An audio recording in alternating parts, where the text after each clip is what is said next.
በስመ አብ ወወልድ ወመንፈስ ቅዱስ አሐዱ አምላክ አሜን።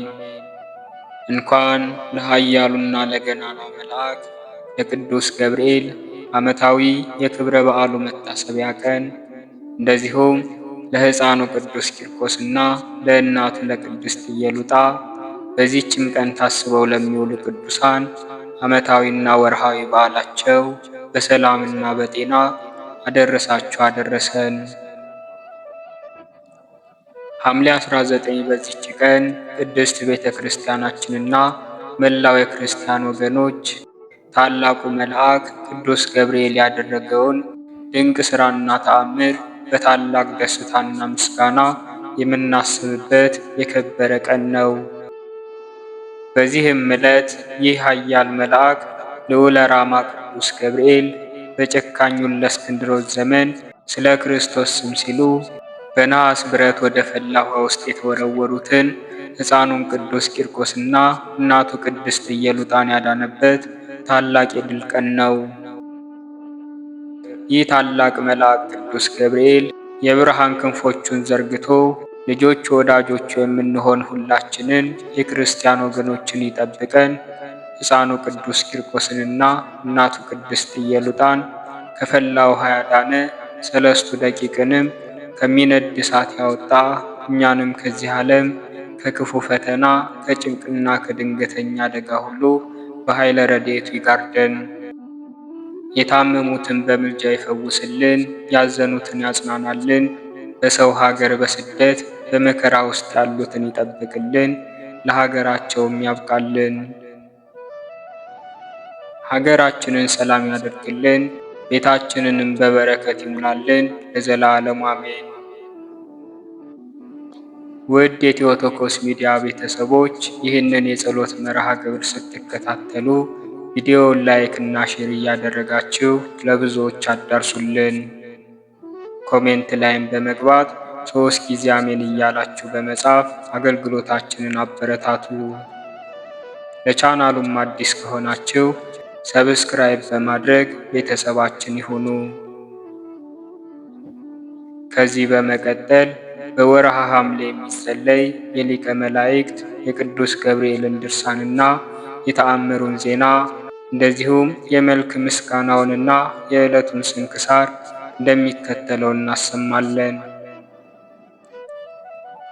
ከጅማሬያችን እስከ ፍጻሜያችን ድረስ አምላከ ቅዱስ ገብርኤል በመካከላችን ይሁን። የሊቀ መላእክቱን ጥበቃና ጸሎት ሁላችንን ይጠብቀን ለዘላለሙ አሜን።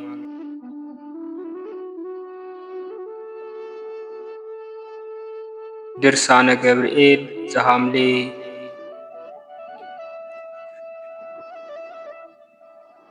አንድ አምላክ በሚሆን በአብና በወልድ በመንፈስ ቅዱስ ስም አምነን በአገዛዝና በቅድምና አንድ የሚሆን ከመታሰቡ አስቀድሞ ሁሉን መርምሮ የሚያውቅ በየዓመቱ ክረምትን የሚያዝ ሰማይን በደመና የሚሸፍን ምድርንም በልምላሜ የሚሸፍናት የባህርንም ውሃ በእጁ የሚለካት የብስን በስንዝሮ የሚለካት ለእርሱ እጅ መንሻ ይገባል።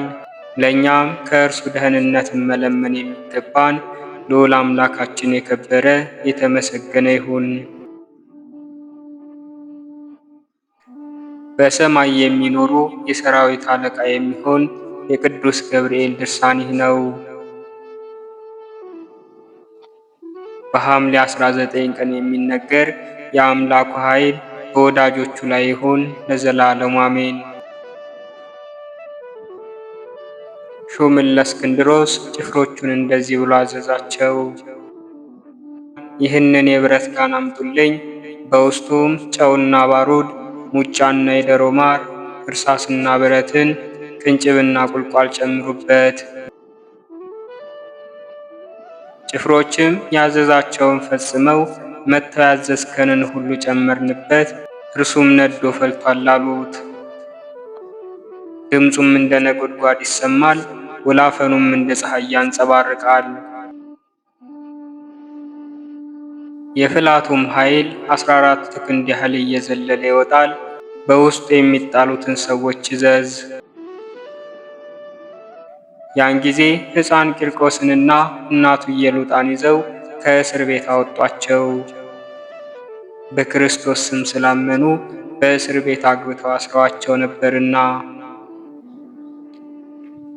ፍላቱ ወደ ላይ በሚዘል በብረት ጋን ውስጥ ለመጨመር ሲወስዷቸው በዚያን ጊዜም እልፍ ከ1400 ሰዎች እንዲወጡና በፈላ የብረት ጋን ውስጥ የቅዱሳንን አሟሟት እንዲያዩ ሹሙ አዘዘ። ቅድስት ኢየሉጣም የፍላቱን ግርማ ባየች ጊዜ ተሸበረች። ተጠብቆላት ያለውንም ዋጋ ትታ ለመካድ ፈለገች። ቅዱስ ቂርቆስም ይህንም ባወቀ ጊዜ እናቴ ሆይ ከብረት ጋን ግርማ የተነሳ አትፍሪ፣ ድንጋጼ የማይደርብሽ አላት። ነገር ግን አናንያንና አዛርያን ሚሳኤልንም እግዚአብሔር ከእቶነ እሳት እንዳወጣቸው ወቂ፣ እኛንም ከዚህ ከብረት ጋን ውስጥ ሊያድነን ይችላል። እናቴ ሆይ ከሚያልፈው ከዚህ ዓለም ጭንቅ ልታመልጪ፣ በማያልፈው በዘላለም እሳት ልትቀጭ ትችያለሽ። እናቴ ሆይ ይህንን አታድርጊ፣ ይቅርብሽ። አሁን እግዚአብሔር በመካከላችን አለና ይረዳናል። ሶስናን ከኃጢአተኞች እጅ አዳናት፣ እኛንም ከብረት ጋን ያድነናል። ዳንኤልን ከአንበሶች አፍ ያዳነ እርሱ ያድነናል። እግዚአብሔር በዚህ ብረት ጋን ውስጥ ግዳጃችንን ልንፈጽም ፈቅዶም እንደሆነ የኢዮብን ነፃነት ትዕግስት ልናገኝ ይገባናል። እርሱ ልጆቹንና ሚስቱን ያገኘውን ገንዘብ ሁሉ አጥቶ በመጨረሻው ሰውነቱን አጥቶ ነበርና ምንም ምን የቀረለት አልነበረምና እግዚአብሔርን አመሰግነዋለሁ ከማለት በቀር ያለው ነገር የለም። እግዚአብሔር ሰጠ፣ እግዚአብሔር ወሰደ አለ፣ እግዚአብሔርም እንደወደደ ሆነ። የእግዚአብሔር ስሙ ለዘላለም ይመስገን አለ። እኛም ይህንን መከራ ልንታገስና የተጠበቀልንን ልንከተል ይገባናል። በዚህም ምክር እናቱን ለማጽናናት አልቻለም። ከዚህ በኋላ ቂርቆስ ዓይኖቹን ወደ ሰማይ አቅንቶ ተመለከተ። እግዚአብሔር ሆይ ይህችን ባሪያህን ከሰጠኸኝ ከርስት የምትለያት ከሆነ ከጻፍከኝ ከሕይወት መጽሐፍ እኔም ፋቀኝ አለ። አቤቱ ይህን ነገር ልታደርግ አይገባህም። አቤቱ እርሻውን ልታቃጥል ፍሬውን ልትባርክ ትወዳለህን? አቤቱ እንጨቱን ቁረጡና አንድዶት ቅጠሉን ጠብቁ ብለህ ልታዝ አይገባህም።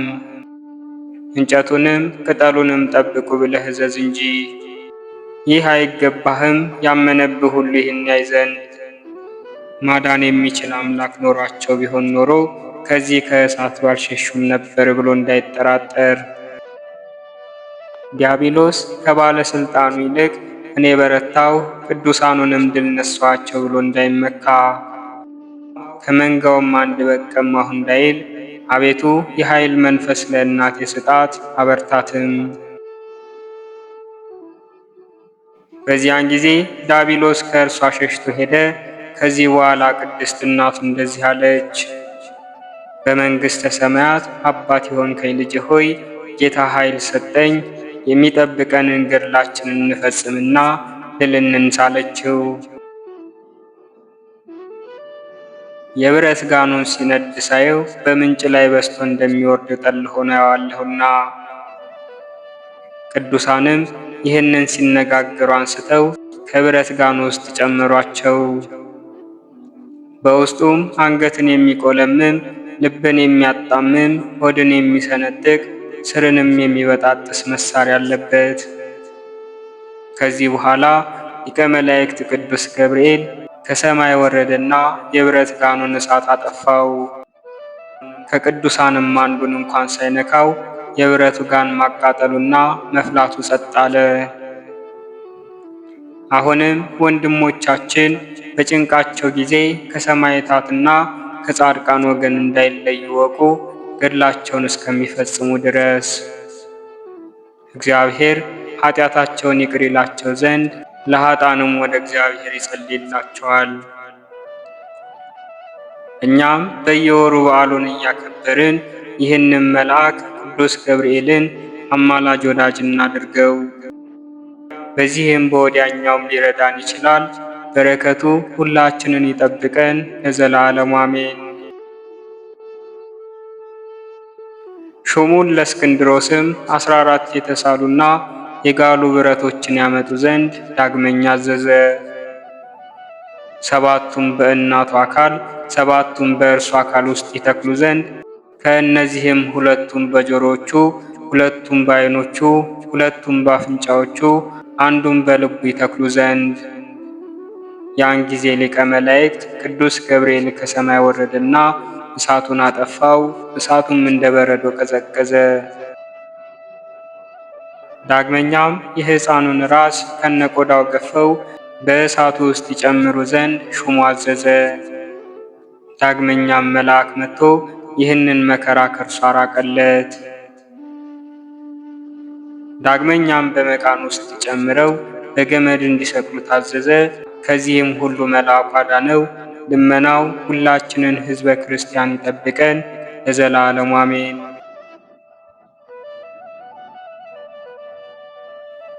የኃያሉና የገናናው መልአክ የሊቀ መላእክት የቅዱስ ገብርኤል ተአምር ይህ ነው። ልመናውና አማላጅነቱ ከሁላችን ጋር ይሁን ለዘላለሙ አሜን። ሕዝቡም ይህንም በሰሙ ጊዜ እግዚአብሔርን አመሰገኑት፣ ቅዱስ ገብርኤልንም አመሰገኑት። ከዚህ በኋላ ምሰሶዎችን አቆሙ፣ በቤተ ክርስቲያንም ውስጥ አኖሯቸው።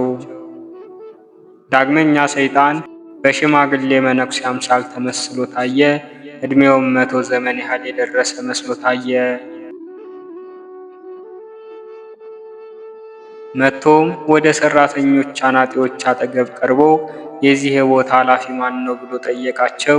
እነርሱም ማወር ይባላል፣ ኃላፊው እርሱ ነው አሉት። ተነስቶ ወደ እርሱ ሄደ። በጎዳናም ሲገሰግስ አገኘው። ከእርሱ ጋር ይሄድ ጀመር። በአንድነትም ሲሄዱ ሳለ ሰይጣን ከምድር ላይ በግንባር ወደቀ። ያረጀ ሽማግሌ ነው ይሉት ዘንድ በልቡ አስቦ ወደ አውርም በቀረበ ጊዜ እንደዚህ አለው፣ ልጄ ሆይ ሽምግልናዬን የአፍለኛነቴን ዘመንም ማለፉን ተመልከት። ዓይኖቼም ፈዘዋል፣ ጉልበቴም ደክሟል። የቤተ ክርስቲያኑን ሥራ ከሚሰሩ ከነዚህ ከሰራተኞች ጋር ቀላቅለኝ አለው። አውርም ስለ እሱ እጅግ አዘነ። አንተስ ከዚህ ተቀመጥ፣ እኔ እረዳሃለሁ፣ የምትሻውን ሁሉ አላሳጣህም አለው። ሽማግሌ የመሰለው ያ ሰይጣን ግን አውርን እንደዚህ አለው፣ ልጄ ሆይ በከንቱ ሥራ ፈትቶኝ ልቀመጥ አልችልም። እኔስ እግዚአብሔር እንዳይፈርድብኝ ሥራ እየሠራሁ እመገባለሁ። አንተ አሁን መድከሜን ታያለህ። ለእግዚአብሔር መገዛት አንድ ቀን እንኳን አላቋርጥም። በትጋት ደክሜ እየሠራሁ ድሆችንና ጦም አዳሪዎችን እመግባቸዋለሁ፣ የተረፋቸውንም እኔ እመገባለሁ። መነኩሴ ለራሱ የበለጠ ዕድል ሊፈልግ አይገባውም። በውጭ ጣፋጭ በውስጡ ግን ክዳትን የተሞላ ተርታ ከሆነ ከቃሉ አነጋገር የተነሳ ሕዝቡ አደነቁት። አውርም የሚለውን መልሶ ጠየቀ። አውርም ሰይጣኑን በቤተ ክርስቲያን ማድጋ ውሃ ሙላበት አለው። ሰይጣኑም በማድጋ ውሃ ይሞላ ጀመር።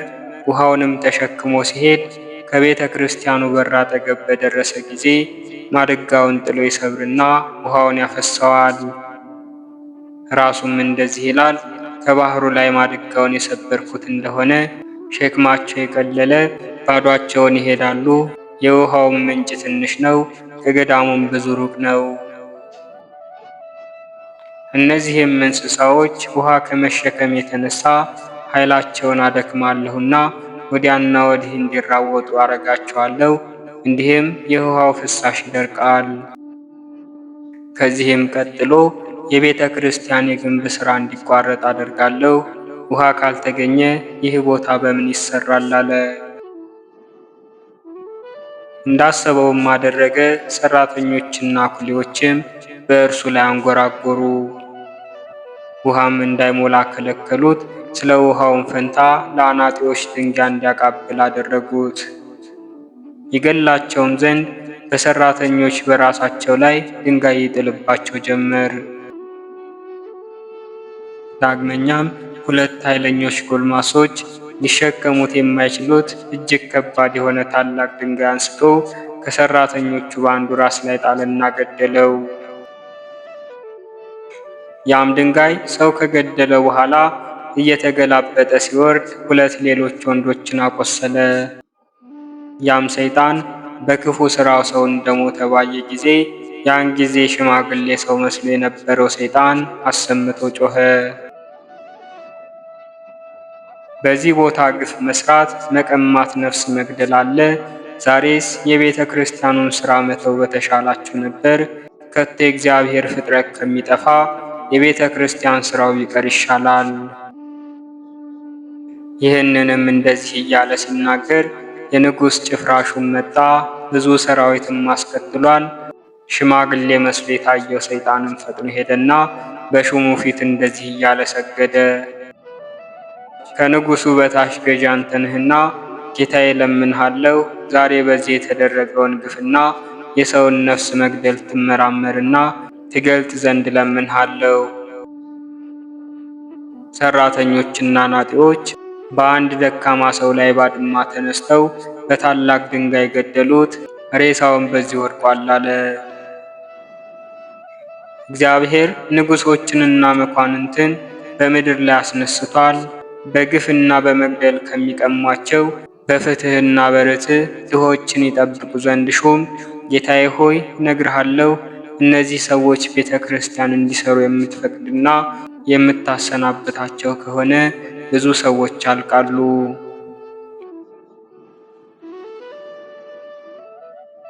ያን ጊዜም ሹሙ የሞተውን ሬሳ ለማየት ከሰይጣን ጋር ሄደ።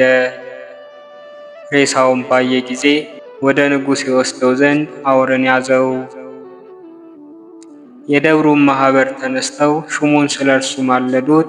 ከእነርሱ ዘንድ ጥቂት ይሰነብት ዘንድም አውር ከእነርሱ ዘንድ ሆኖ ብዙ ይተክዝ፣ ወደ እግዚአብሔርም ይለምን ነበር፣ ከዚህ ከክፉ መከራ ያድነውም ዘንድ።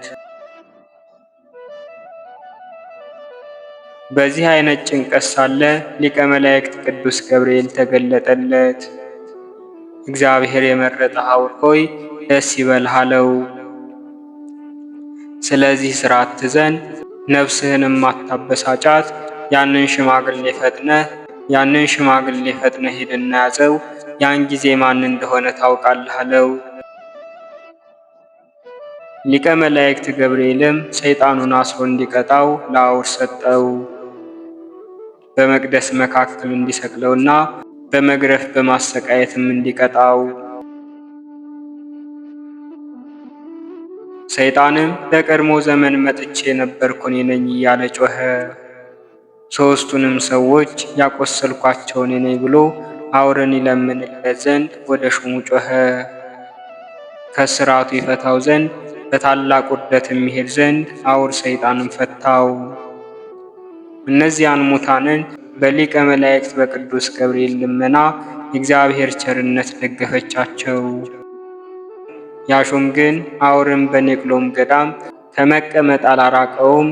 የሊቀ መላእክት የቅዱስ ገብርኤልን ቤተ ክርስቲያን ሥራ እስከሚፈጽም ከወሩ በ27ኛው ቀን ፍጹም ጌጥ ባለው መልክ አስጌጠው። አውርም አመሰገነ፣ ደስታም በዛለት። በዚያችም ቀን እግዚአብሔርን አመሰገነው። በዚህችም ሌሊት በመኝታው ቀኝ ላይ በላዩ ላይ ብርሃን በራለት። ያን ጊዜ ሊቀ መላእክት ቅዱስ ገብርኤል ደስ በሚያሰኝ ፊት በብሩህ መልክ ታየው። ዳግመኛም እግዚአብሔር የሚወድህ አውር ሆይ ሰላም ላንተ ይሁን አለው። አሁን እኔ እነግርሃለሁ፣ በድካምህ ጌጥና መልካም በሆነ በእጅህም ሥራ ደስ ብሎኛል። አሁን ስላንተ እግዚአብሔርን ለምኝ ያበቃው የሰው እጅ ያልሰራው የክብር ቤት በሰማይ ይሰራልህ ዘንድ። ዳግመኛም ስማ ልንገርህ፣ በገዳም ያለ ይህ ቦታ መልካም ነውና ወደ እርሱ የሚመጡት ሰዎች ሁሉ የሚሹትን ያህል ያገኛሉ። አንድስ እንኳን አፍሮ አይመለስም። ድሃ ቢሆን ባለጸጋም ቢሆን ይህ ሁሉ የኔ ፈቃድ ነውና። ፍቅር በሌለበት ቦታ ሁሉ የእግዚአብሔር በረከት ከእርሱ ትርቃለች። አውር ሆይ ዳግመኛ እነግርሃለሁ፣ የሚያስጨንቅ ደዌ ያለበት ሰው ሁሉ ወደዚህ ቦታ ቢመጣ በጌታዬ በኢየሱስ ክርስቶስ ኃይል መፈወስን ሳያገኝ ከዚህ ቦታ ባዶን አይመለስም። ልመናውና ጸሎቱ ሁላችንን ይጠብቀን ለዘላለሙ አሜን። መቅደስ መስራት የጀመረውን የተራዳኸው ገብርኤል ሆይ በብረትና በናስ ሰይጣንን እያሰርክ ከሥጋና ከነፍሱ ፈጥነህ ተራዳኝ። ጠላቶቼ እኔ ወዳለሁበት ድንጋይ ቢወረውሩ መሃል ዓይናቸውን እስከሚገልጡ ድረስ።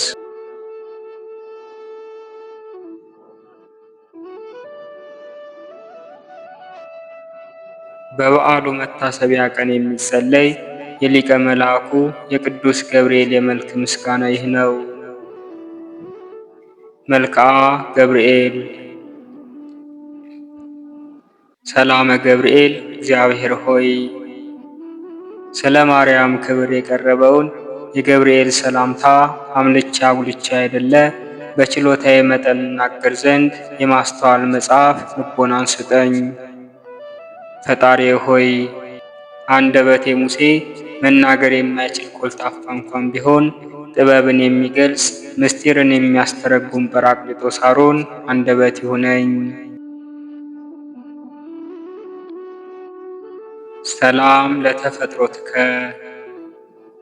ገብርኤል ሆይ የስሙ ትርጓሜ የማይመረመር ካለመኖር ከኢምንት ግብር በቀዳማይ የእሁድ ሰዓተ ሌሊት ለተከናወነ ስነ ተፈጥሮ ሰላም እላለሁ። ገብርኤል ሆይ ማኅተሙ የአይሁድ ንጉሥ ነው የሚል የሕፃኑ ኢየሱስና የእናቱ የማርያም መልክዓ ስዕል የተሳለብህ የበለዓም የራእዩ ኮከብ የልደት ሐዋርያ አንተ ነህና። ሰላም ለዝክረ ስምከ ገብርኤል ሆይ ተመራምሮ ለማይደረስበት ስም አጠራርህ ሰላም እላለሁ። ነገር ግን አምላክ ሰው ሆነ፣ ሰው አምላክ ሆነ ማለት ይመስላል። ገብርኤል ሆይ የአንበሳ የገጸ ላይምና የንስር ስነ ገጽ ካላቸው ኪሩቤል ጋር የእግዚአብሔርን ዙፋን ተሸክመህ በከበረ የሰው ስነ አምሳል ሕዝቅኤል ያየ ከኪሩቤል አንዱ አንተ ነህ።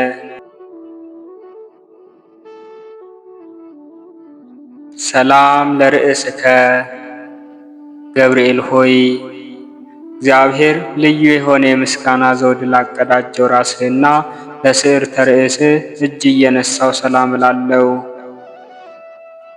ገብርኤል ሆይ የቃልህ ብርሃን ከጽንፍ እስከ ጽንፍ የሚደርስ ስነ ጸዳሉም በአራቱ ማዕዘን ዓለም የመላንተ ከምስራቅ የወጣህ ፀሐይ ነህ።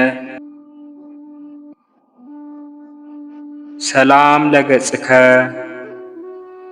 ገብርኤል ሆይ እጅግ በሚያስፈራ እሳተ ነበልባል መካከል የነነዌ ንጉሥ ያየው ከመላእክት ገጽታ የደስታ መልክ ላለው ገጽህ ሰላም እላለሁ።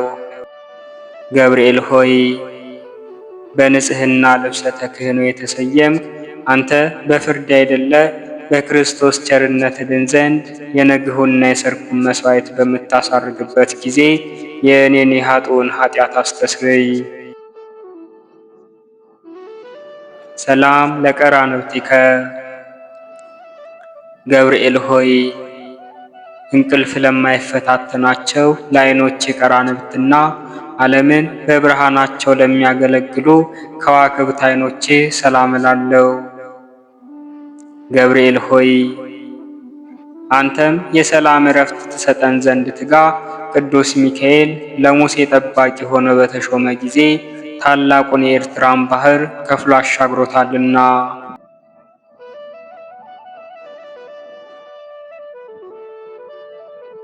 ሰላም ለአይዛኒከ ገብርኤል ሆይ የአብ አካላዊ ቃል መሳከወ ብርሃን ለሚሆኑ ጆሮቼ ሰላም እላለሁ። የውበታቸው ጸዳል የበረሃ አበባ ለሚመስለውን ጉንጮቼ ሰላም እላለሁ። ገብርኤል ሆይ ከጭንቅና ከመከራ ለማውጣት የተላከ መልአክ ነህና 3 ደቂቅ በእሳት ጉድጓድ በተጣሉ ጊዜ 2 ክንፎችህን ጋርደህ ከመቃጠል እንዳዳንካቸው እኔንም አገልጋይህን በረድኤትህ ኃይል አድነኝ። ሰላም ለአዕናፊከ ገብርኤል ሆይ በጎ መዓዛ ያለው ሽቱ መመንጫ ለሆኑ አፍንጫዎቼ ሰላም ላለው። የንጽህና የቅድስና መገኛ ለሆኑ ከንፈሮችህም ሰላም ላለው። ገብርኤል ሆይ ለሐና ልጅ ለማርያም ደስ የሚያሰኝ ምስራች እንዳበሰርካት ለእኔም የምጸድቅበትን የምድንበትን የምስራችን አብስረኝ። መልካም ምስራችን ማብሰር ለአንተ ክፍልህ ነውና። ሰላም ለአፉከ ገብርኤል ሆይ ተጠራጣሪው ዘካርያስን ለገሰጸው አፍህ ሰላም እላለሁ። ደስታንና ፈገግታን ለሚያሳዩ የዕንቁ ባህሪ ላላቸው ጥርሶችህም ሰላም እላለሁ። ገብርኤል ሆይ ባህሪህ ከኢዮብ መንፈስ ባህር የተመሳሰለ የዝምታ መልአክ ነህና አመፃን እንዳይናገር ለአፌ ጠባቂ ሆነው ለከንፈሬም የትዕግስት መዝጊያ በጅለት። ሰላም ለልሳንከ ገብርኤል ሆይ ማኅተመ ባህሪው ቃልህ ለሚሆን አንደበትህ ሰላም እላለሁ። የባቢሎንን የእሳት ውዕየት ወደ ቀዝቃዛነት የለወጠ የእስትንፋስህን ጠልም ሰላም እላለሁ። ገብርኤል ሆይ ጻድቃኖቹን ሁሉ ለመርዳት የታመንክ ነህና አስቀድሞ ቂርቆስንና እናቱ ኢየሉጣን እንዳዳንካቸው እኔንም የመከራ ቁስል እንዳይጠዘጥዘኝ እንዳይነዘንዘኝ ከእሳት ነበልባል አድነኝ። ሰላም ለጉርኤከ የሚያስደስት ጣዕመ ዜማ መፍለቂያ ለሆነው ጉሮሮ ሰላም እላለሁ። ዳግመኛም በንጽህና ሐብል ባጌጠ አንገትህ ሰላም እላለሁ። ገብርኤል ሆይ ከላይ ከሰማይ ተልከ ወደ ማርያም በወረድክ ጊዜ የእግዚአብሔር ቃል ያለ ድካምና ያለ ችግር ከሥጋዋ ሥጋ ከነፍሷ ነፍስ ነስቶ በማኅፀኗ አደረ። የልዑልም ኃይል በሚያስደንቅ ግርማ ጠበቃት ጋረዳትም። ሰላም ለመትከፍትከ ገብርኤል ሆይ የቅድስናን ልብሰ ተክህኖ ለተጎናጸፈ ትከሻ ሰላም እላለሁ። ረቂቅ የሚሆን የብርሃን ሞጣየት ለደረበ ዘባንህም ሰላም እላለሁ። ገብርኤል ሆይ በጎ ነገር ለመናገር ለመጻፍ እችል ዘንድ የድርሰት መንፈስ አሳደረብኝ። ዕዝራ ኡራኤልን አጥብቆ በለመነው ጊዜ ምስጢርን የሚገልጽ መንፈስ በእሳት ጽዋ ግቶታልና። ሰላም ለእንግዳከ ገብርኤል ሆይ ስነ ባህሪው ለማይመረመር ደረትህ ሰላም እላለሁ። ጻድቃኖች ለሚጠለሉበት ለክንድ ስፋትም ሰላም እላለሁ። ገብርኤል ሆይ እግዚአብሔር ብቻውን ቢያውቅ እንጂ ስለ አንተ ተፈጥሮ ማንም ሆነ ማን አስቦ የሚደርስብህ የለም። ባህሪህም እንዴት እንደሆነ መርምሮ የሚያውቅ የለም። ሰላም ለአይዳዊከ ገብርኤል ሆይ እግዚአብሔር በመለኮታዊ ችሎታ አስተባብሮ ለፈጠራቸው ለእጆችህና ለሁለቱ ረቂቃን ወርቾችህ ሰላም እላለሁ። ገብርኤል ሆይ የክርስቶስና የወላጅ እናቱ ሐዋርያ አንተ ነህና እሳቱ ከማይጠፋ ጥሉ ከማያንቀላፋ የኩነኔ ጉድጓድ መንጭቀህ አውጣኝ።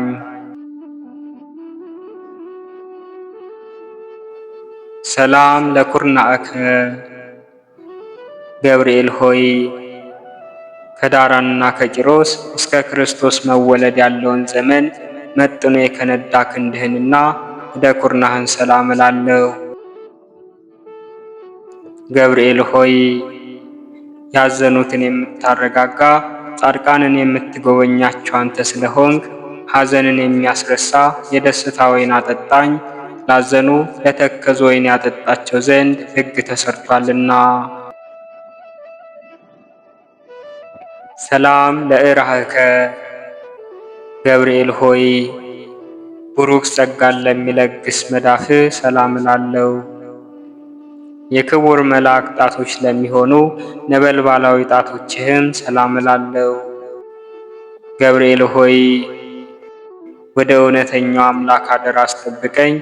በዚህ ዓለም ጠዋት የተናገረውን ማታ የሚደግም ዘመድ ወይንም ወዳጅ አይገኝምና።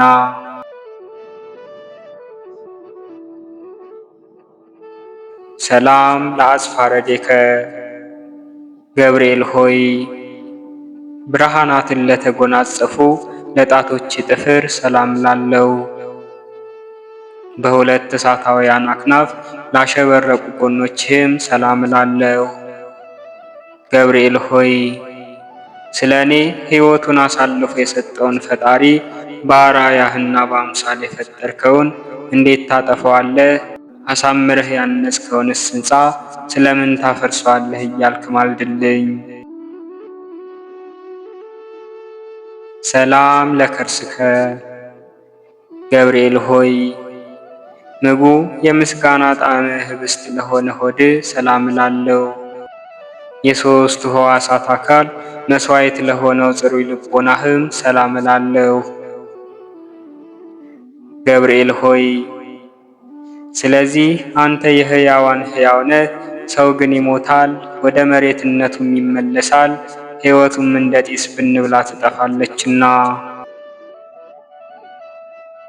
ሰላም ለህሊናከ ገብርኤል ሆይ ምስጋናን በዝማሬ ድምፅ ለሚያሰማ ለሚያመሰግን ህሊና ሰላም እላለሁ። የሥጋዊ ባህሪ ክፍል አካል ግን በባህሪ የሌለ ነው። ገብርኤል ሆይ የደህንነት መልአክ ነህና እኔን አገልጋይህን ከችግር አውጣኝ። ይልቁንም ጠላት የሰይጣንን የመቅሰፍት እሳት ወላፈኑን በእኔ ላይ በነዛ ጊዜ ፈጥነህ በክንፎችህ ጋርደኝ። ሰላም ለአማኦቲከ ገብርኤል ሆይ ለሚጠሩት ፈጥኖ የሚሰማ ሩሩህ እሳታዊ ነበልባላዊ አንጀትህን ሰላም እላለሁ። ገብርኤል ሆይ አንተ በሁሉ ዘንድ አሸናፊ ነህ። አንተ በእግዚአብሔር ዘንድ መሥዋዕትን የሚያሳርጉ የካህናተ ሰማይ ሱራፌል ጓደኛቸው ነህ። ምናልባት ቅዱስ ሚካኤል ቢስተካከልህ እንጂ እንዳንተ ማን አለ? ሰላም ለህንብርትከ ገብርኤል ሆይ ስነ ባህሪው ረቂቅ ለሆነ ህንብርት ሰላም እላለሁ። በብሩህ መብረቅ የተሸለመ ነበልባላዊ ወገብህንም ሰላም እላለሁ። ገብርኤል ሆይ እኔ ልበ ክፉ አፈጻድቅ ስሆን ንስሐ ሳልገባ በከንቱ ሞት ይሆንን? እባክህ ቁርጡን ንገረኝ። ሰላም ለአቁያጺከ ገብርኤል ሆይ በሰማያዊ አምላክ ፊት ዘወትር ተንበርክከው ለሚሰግዱ ጉልበቶችህና ለአቁያጾችህ ሰላም እላለሁ። ገብርኤል ሆይ ስንፍናን የምታወግዝ የእውቀት ባለቤት እንደመሆንህ በዘመንህ ጥበብ በሰነፎች ልቦና አዳራሽ ሰራች። ለአዳራሿም 7 አዕማድ አቆመችላት።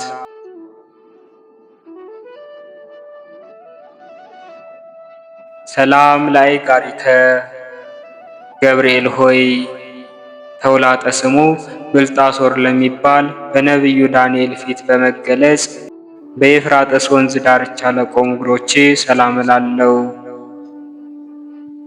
ገብርኤል ሆይ ከቀድሞ ጀምሮ ያዘኑትን የምታረጋጋ አንተ ነህና በመከራና በጭንቀት በባቢሎን የሚኖሩ የእስራኤልን ከምርኮ መመለስ ለዚሁ ነቢይ በሕልሙ ነገርከው። ሰላም ለሰኮናከ ገብርኤል ሆይ በዚያ ድብልቅልቅና ሽብር በሆነበት ዕለት ከጌታ እግረ መስቀል ስር ለቆሙት ለተረከዞችህና ጫማዎችህ ሰላም እላለሁ። ገብርኤል ሆይ የጌታን ትዕግስት የአይሁድን ግፍ ተመልክተህ በታላቅ አደባባይ ላይ ሰይፈ ቁጣህን አምዘገዘግከው። ቅዱሳት አንስት ግን ክርስቶስ ተነስቷል ስላልካቸው የትንሣኤውን ምስራች ይነግሩ ዘንድ ወደ ሐዋርያት ሄዱ። ሰላም ለአጻብዒከ ገብርኤል ሆይ በእግሮችህ ላይ ለሚያበሩ 10 ጣቶችህ ሰላም እላለሁ። በብርሃንነትና በነጸብራቅነት ለሚተባበሩ ጥፍሮችህም ሰላም እላለሁ። ገብርኤል ሆይ የትህትናና የጽድቅ መምህር እንደመሆንህ መጠን በየዕለቱ በጎ በጎ ነገር አስተምረኝ። በኃላፊ ንብረቱ የሚመካና በሀብቱ ብዛት የሚተማመን የሰው ወገን ሁሉ ሐሰተኛ ነውና። ሰላም ለቆምከ ገብርኤል ሆይ የማረጋጋት የደስታ መገኛ ለሆነው አካለ ቆምህ ሰላም እላለሁ።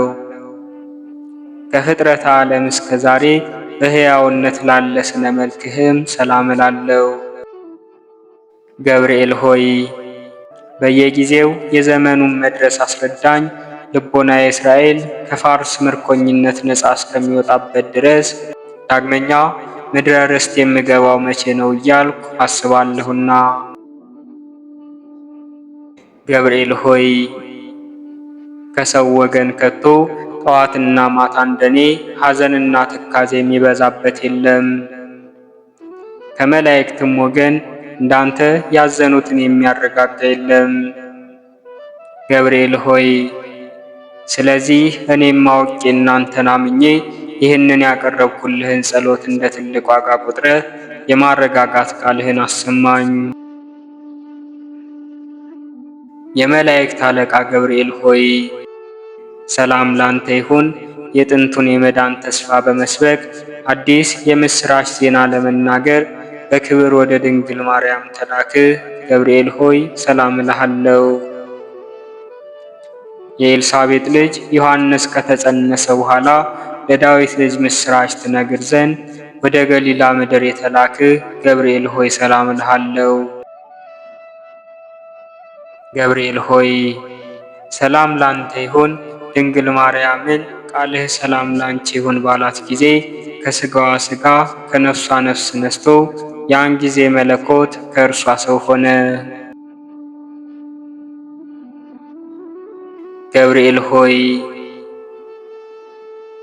ሰላም ላንተ ይሁንና ድንግል ማርያምን ተፈስሒ ደስ ይበልሽ ባልካት ጊዜ መንፈስ ቅዱስ ስጋዋን አነጻ፣ የልዑል ኃይልም ጋረዳት። ድንግል ማርያምና ሕፃኑ ልጇ ኢየሱስ ክርስቶስ ካሉበት ምድረ በዳ ይሁዳ እስከሚደርሱ ድረስ ሰባ ሰገልን በኮከብ ምልክት የመራሃቸው ገብርኤል ሆይ ሰላም እልሃለሁ። ገብርኤል ሆይ ለድንግል ደስታን በተመላ ቃል ሰላም ባልካት ጊዜ መለኮት ከስጋዋ ስጋ ከነፍሷ ነፍስ ነስቶ ሰው ሆነ። ስለዚህም ምሕረትንና ፍርድን ታሰጠኛለህ በማለት እየተቀኘሁና ንጹሕ ዝማሬንም እየዘመርኩ ሰላም እልህ ዘንድ አቤቱ ተገለጽልኝ። በነደ እሳት የተፈጠርክ ገብርኤል ሆይ ሰላም እልሃለሁ። የብርሃን ራስ ወርቅ የተቀዳጀህ ገብርኤል ሆይ ሰላም እልሃለሁ።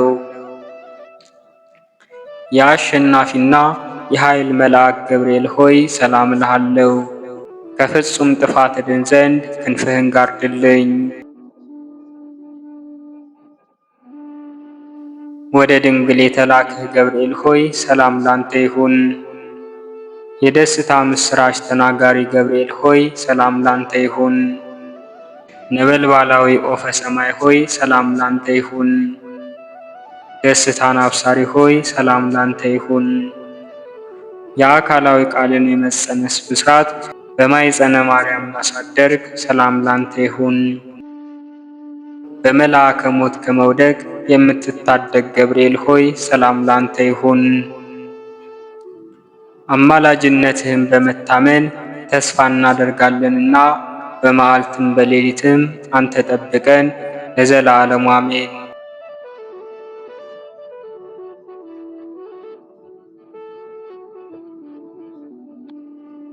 በወርሃ ሐምሌ በ19ኛው ቀን የሚጸለይ የስንክሳር መጽሐፍ።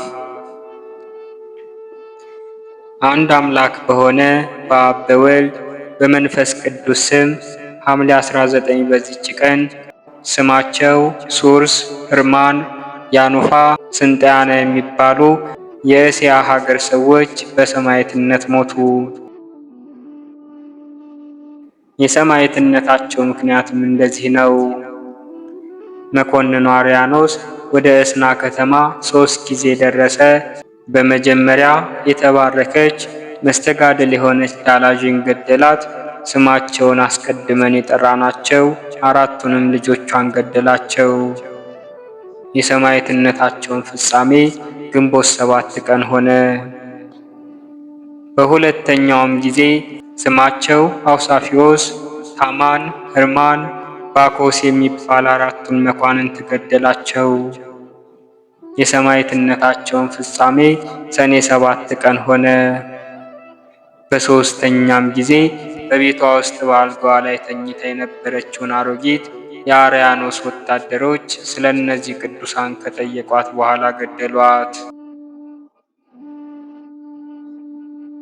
ከዚህም በኋላ መኮንኑ ከክርስቲያን ወገን ያገኙትን ሁሉ እንዲገድሉ የተክል ማጠጫ በተባለች በከተማዋ ምዕራብም መግደልን እንዳያቋርጡ አዘዘ። ወደ ከበረ አባት ወደ ባህታዊ ይስሐቅም እስከሚደርሱ ድረስ በመንገድ ብዙ ሕዝብን አገኙ። ያን ጊዜም ጠባቂያቸው እንደዚህ እያለ ያጽናናቸውና ያረጋጋቸው ነበር። ወደ ሰማያዊት መንግሥት እንድትገቡ ጸንታችሁ ታገሱ። እንዲህም ሲወስዷቸው መኮንኑ ደረሰ። ባዩትም ጊዜ ሁሉም በአንድ ቃል እኛ ክርስቲያን ነን እያሉ በግልጽ ጮኹ። መኮንኑ ሁሉንም እንደ በግ ያርዷቸው ዘንድ አዘዘ። ጭፍሮች ግን በላያቸው በሰይፎች አጋና ተጫወቱ። በዚህችም በሐምሌ 19 ቀን የእስናን ከተማ ሰዎች ከታናናሾቻቸው እስከ ታላላቆቻቸው ሴቶችንና ወንዶችን ጨረሷቸው። የመላእክት ሰራዊትም ነፍሶቻቸውን ይቀበሉ የብርሃን አክሊሎችንም ያቀዳጇቸው ነበር። ከዚህም በኋላ መኮንኑ ከዚያ ወደ እስዋን ከተማ ሄደ።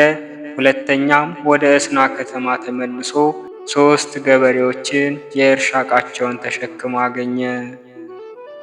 መኮንኑንም ባዩት ጊዜ እኛ ክርስቲያን ነን ብለው በግልጥ ተናገሩ። መኮንኑም ሰምቶ ይገድሏቸው ዘንድ አዘዘ። በእርሻ መሳሪያቸውም ገደሏቸው። የእነዚህም ስማቸው ሱሩፋስ፣ አንጣኪዎስ፣ ስህድራ ይባላል። የሰማዕትነታቸውን ፍጻሜ መስከረም 11 ቀን ነው። ይህንንም ቅዱስ አባት ኤጲስቆጶስ ይስሐቅን መኮንኑ አስሮ ለጣዖት እንዲሰዉ አስገደደው። እምቢ ባለውም ጊዜ ወደ እሳት እንዲወረውሩ ታዘዘ። የሰማዕትነቱን ፍጻሜ ታኅሳስ 14 ቀን ነው። ምዕመናንም ሥጋውን ወስደው ገንዘው ቀበሩት። የስደቱ ወራትም ካለፈው በኋላ ቤተ ክርስቲያን ሰርተው በስሙ አከበሯት። ለእግዚአብሔር ምስጋና ይሁን።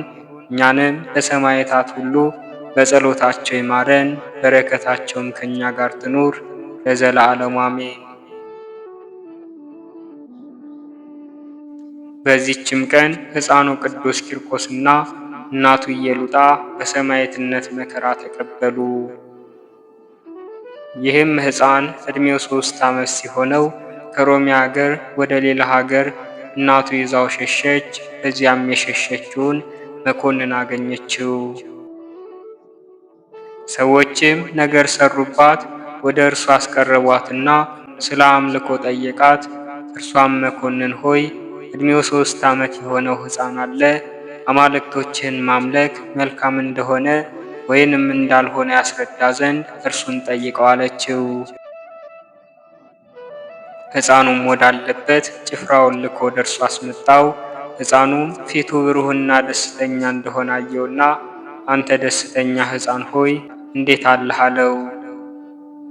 ሕፃኑም መልሶ አዎ ለእኔ ደስታ ተጠብቆልኛል፣ ላንተ ግን ሐዘንና ለቅሶ ጥርስ ማፋጨትም ነው፣ መጽሐፍ ለዝንጎች ተድላ ደስታ የላቸውም ብሏልና አለው።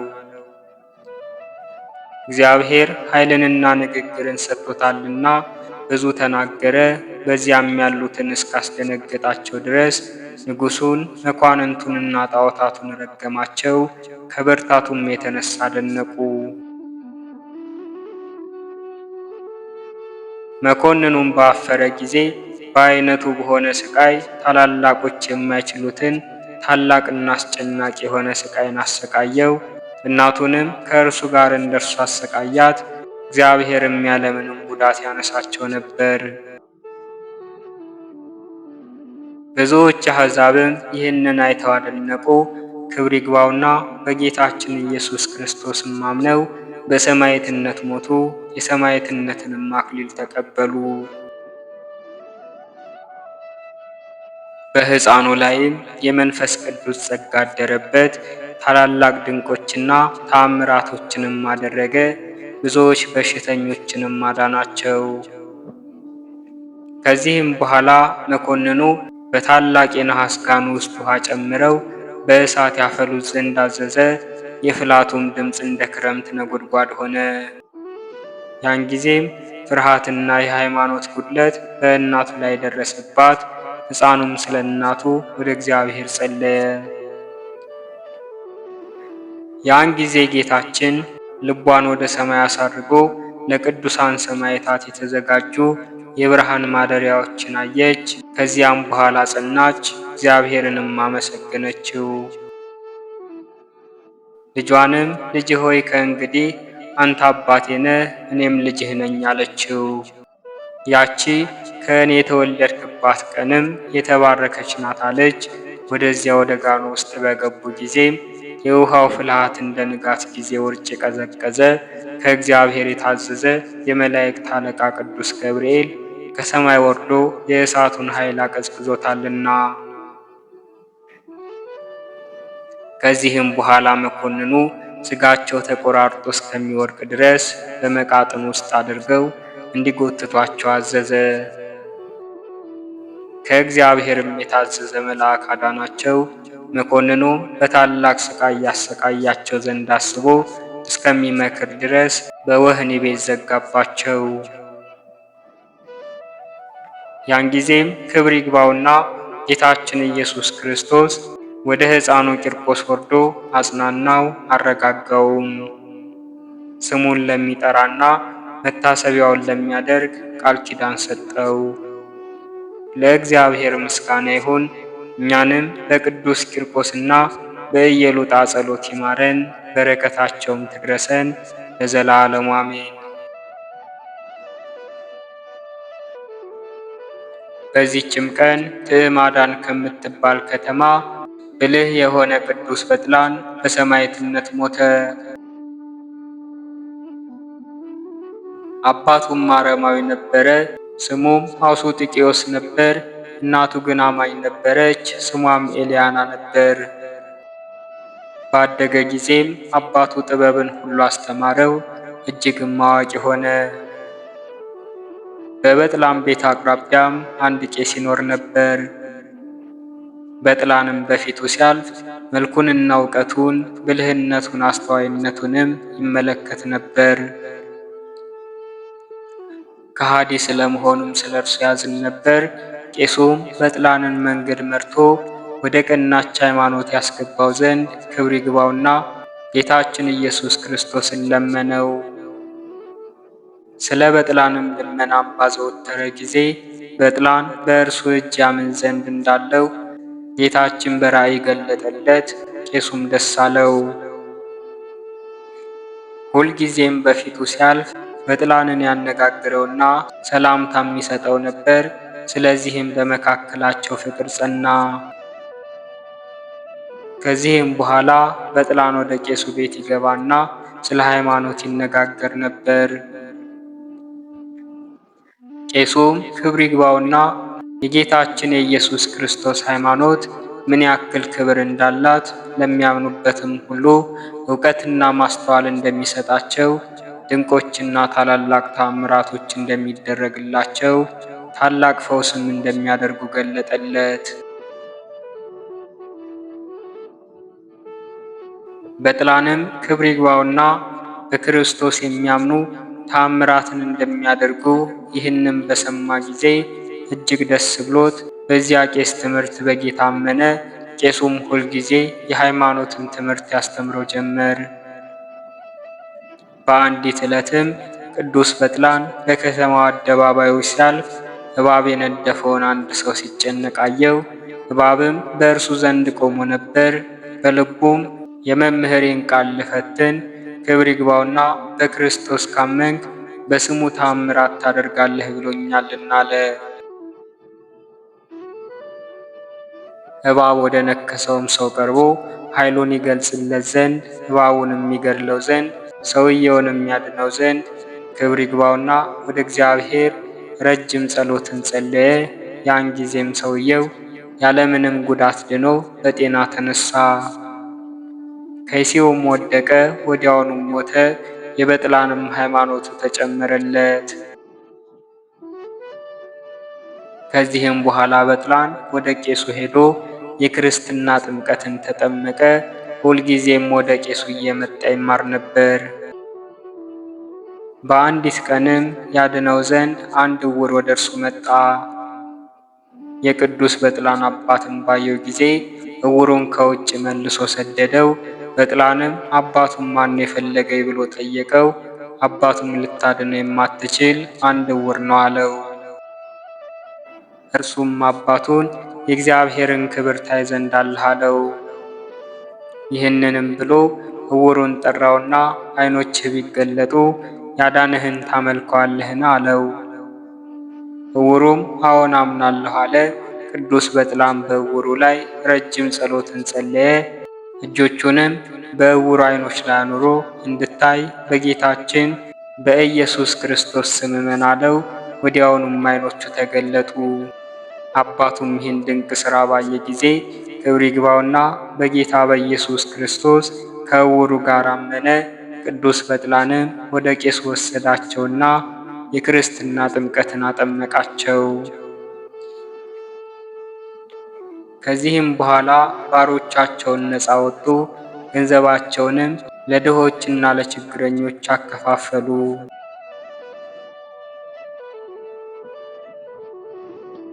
ቅዱስ በጥላንም ጥበብን ያደርግ ነበር፣ ያለ ዋጋም ሰዎችን ያድናቸው ነበር።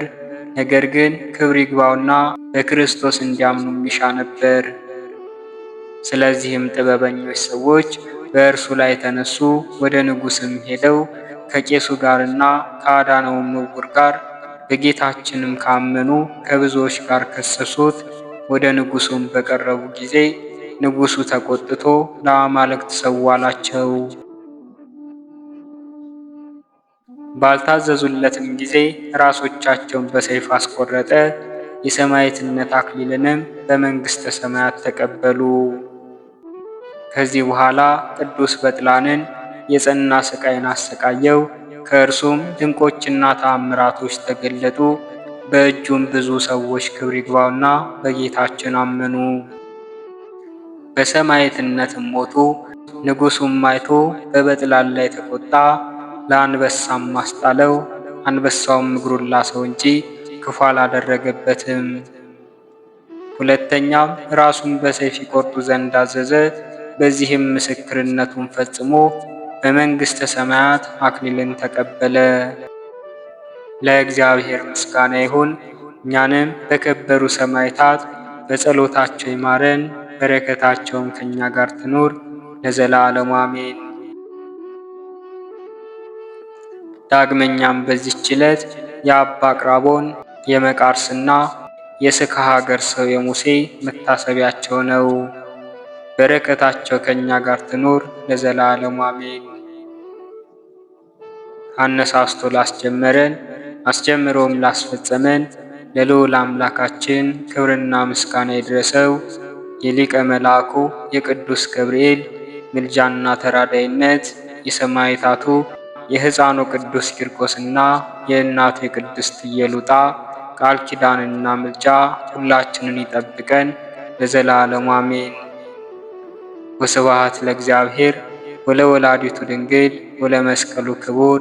ይቆየን።